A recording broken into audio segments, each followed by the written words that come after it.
Actual में जो अद्वैत ब्रह्म है, एको हम द्वितीयो नास्ति, सिर्फ और सिर्फ ब्रह्म तत्व है। तो अगर मैं अपने वास्तविक मैं की बात करती हूँ, जो हमारा पांचवा शरीर है, उस वास्तविक मैं की बात करी तो हाँ, आप मैं सब कुछ, ये कुर्सी लैपटॉप टेबल सब वही है। कोई अब्रह्म तत्व तो है ही नहीं, जो भी है वो ब्रह्म ही है। जैसे कि मैं अपने शरीर की बात करूं, तो अभी आंख की बात करूं कि उंगली की या नाखून की, क्या वो मैं है? अब आप कहोगे कि भाई आंखें तो देखती है, तेरा नाखून तो देखता नहीं है, जीभ तो खाती है, नाक तो खाता नहीं है, तो कैसे कहते हो आप? पर सिंपल सी बात है ना कि सब मेरा ही है। हीरल को आप बोलोगे तो ये भी हीरल है, ये भी हीरल है, ये नाखून ये बाल भी हीरल ही है, मेरे ही है। Yes, they are divided for different task. सबके अपने अपने अलग शरीर है, अपने अपने कार्य है, अपनी अपनी दायरे हैं।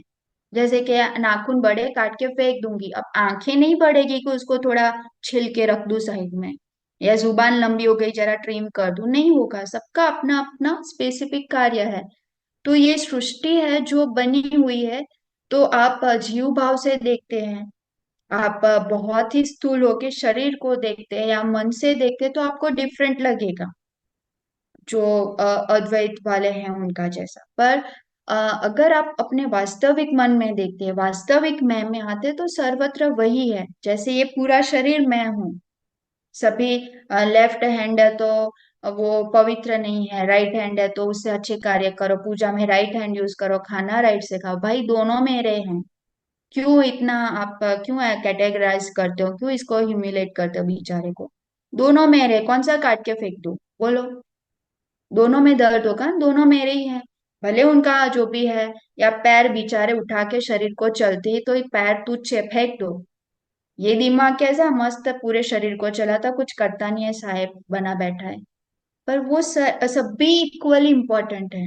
अगर पैर में दर्द होगा तो दिमाग में ही उसके वेव्स जाते हैं, और दर्द हुआ दर्द हुआ दर्द हुआ, वो वेव्स यहाँ पर ही आते हैं। तो लाइकवाइज सभी ब्रह्म है। उसको हम जितना नीचे आते हैं उतने हमें डिफरेंस दिखते हैं कि ये पेड़ है, ये मैं हूँ, मैं अच्छी हूँ, ये बुरा है, वो बहुत अच्छा है, मैं तो गंदी हूँ। तो ये जितना हम नीचे नीचे आते हैं तो हमें, जैसे जहाज में जा रहे हैं, जब अच्छे से उसने टेक ऑफ कर लिया है तो आपको सब इक्वल लगेगा। जैसे जैसे हम लैंडिंग करते नीचे नीचे आ रहे हैं तो फिर हमें दिखेगा थोड़े बादल बादल है, फिर थोड़े बिल्डिंग्स दिखेंगे। नीचे आ गए तो फिर तो सब रोड ही दिखेगा, जो भी है उसका रनवे वही दिखेगा, इंसान दिखेंगे, सब कुछ दिखेगा। तो हम जैसे नीचे नीचे आते हैं अपनी स्थिति में, तो हमें ये संसार लगता है। जैसे शिव जी है, विष्णु भगवान है, वो समाधिस्थ रहते हैं। तो समाधि में वो अपने उसी तत्व को देखते हैं, उसी तत्व में लीन रहते हैं। पर जैसे हम नीचे नीचे आएंगे हमें सब कुछ दिखेगा कि ये मेरा, मेरा ये लेफ्ट हैंड अच्छा है, राइट हैंड बुरा है। तो ये सब फिर मैं उत्पन्न होता है। वरना सच में तो वही एक ही है, ब्रह्म एक ही है। और अब्रह्म कोई तत्व ही नहीं है। चाहे फिर कोई अच्छा है बुरा है, कोई कितना ही राक्षस ही क्यों नहीं है, पर प्रेत ही क्यों ना बोलो, पिशाच चुड़ैल, कुछ भी जो भी आप बोलो, पर वो अल्टीमेटली तो सभी ब्रह्म तत्व ही है। और हमने सुना भी है ऐसे कि जो योग मार्गी होते हैं उनके पास ऐसी सिद्धि भी होती है।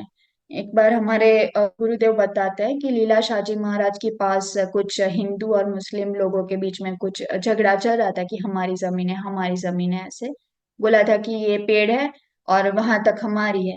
ऐसे सब झगड़ा चल रहा था, तो लीला शाहजी महाराज ऐसे करके बैठे होंगे, और फिर अचानक से आंख खोली और बोला कि ओए नीम के पेड़, जा तेरी सही जगह पे खड़ा रह जा। क्योंकि उस नीम के पेड़ में वैसे तो वो स्थूल होता है, वो चल नहीं सकता। वो ज्यादा से ज्यादा उसका फल दे सकता है, कड़वे पत्ते या फूल दे सकता है, बस। वो चल नहीं सकता, उसको सत्ता नहीं है। जैसे कि मेरे उंगलियों को, नाक को सूंघने की सत्ता है, पर स्वाद चखने की सत्ता नहीं। इसमें भरूंगी तो स्वाद नहीं आएगा। वैसे पेड़ को सत्ता नहीं है चलने की।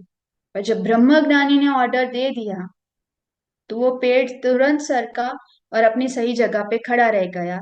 तो तब से वो लीला राम जी के बजाय लीला शाह माने जाते। हिंदू और मुस्लिम दोनों लोग उन्हें पूछते थे।